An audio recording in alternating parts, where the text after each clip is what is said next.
Howdy, folks. Wanted to make a quick video just kind of explaining my expectations for an outline for your research paper. Now, this should come after you've done all of your research. You've found your sources, you've taken notes on them, you've evaluated them for credibility, you've written summaries for them, your annotated works cited page is done, and you're ready to start kind of forming your own opinion and your own argument based on the sources that you've read. So this is kind of the culmination of everything we've done up in this class until now, right? You're going to be applying your best use of rhetoric. You're going to apply your best use of argument and synthesis and research to make the best paper that you can. And in planning that out, there's some specific things that I really want you to kind of address, and you get to choose kind of the structure and the format of your paper generally. But I do want to see, obviously, like a clear introduction and some background information. What do I need to know about your topic before I start reading about it? What might be important? So you can take a look at this example paper that I have from Walden University. This is posted up on the research outline. This outline sample 2, AP Synthesis Research. To see how they have composed it. So they've kind of split their introduction up into two parts.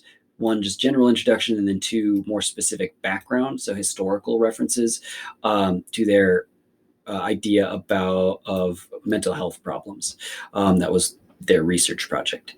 And then I want you to kind of take a look at how they've kind of constructed the rest of their outline. And it's not super in-depth, right? This is what, a 3-page outline. It doesn't have to be anything crazy, but generally I want you to plan out what are your major points going to be, and then how are you going to back those up with citations. And that's about the extent that I want to see for your outline. Now, keep in mind, each one of these major bullet points might be a whole paragraph or might be a section of your paper. It could be multiple paragraphs.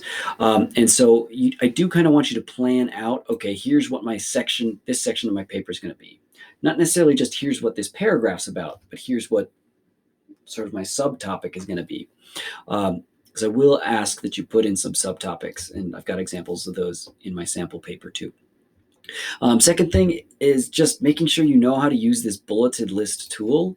So if you're starting from scratch, if you know how to use the bulleted list tool, cool, you can leave.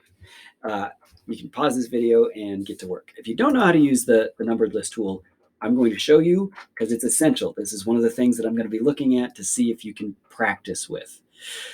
So I'm going to head up here to this. I'll zoom in just a little bit. Head up here to the top, and I'm going to click on this numbered list tool. Get out of here. Numbered list tool. So,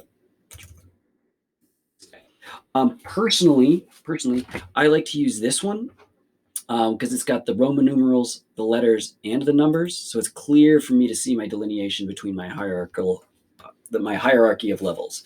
So I might do introduction. And then to get down to the next line, hit enter.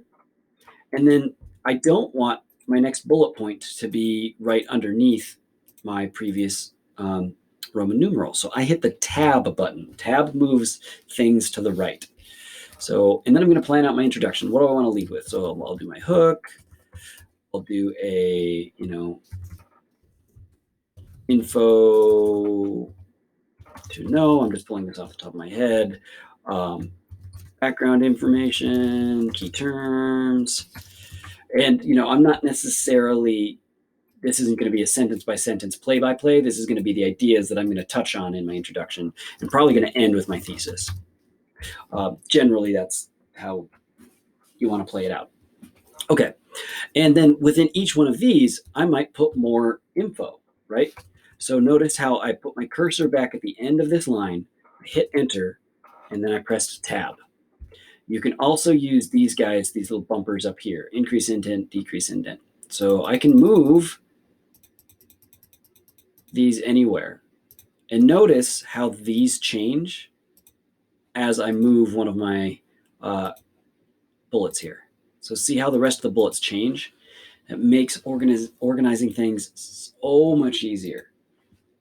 Okay. And that's kind of the big functional things. And obviously, I just kind of want you to go through the rest of your outline, planning out, okay, what are the main parts of my papers? What specific citations am I going to use to back those up? So, cool. Good luck, folks. Holler if you have any questions. I'll do my best to answer, but you can do this. All right.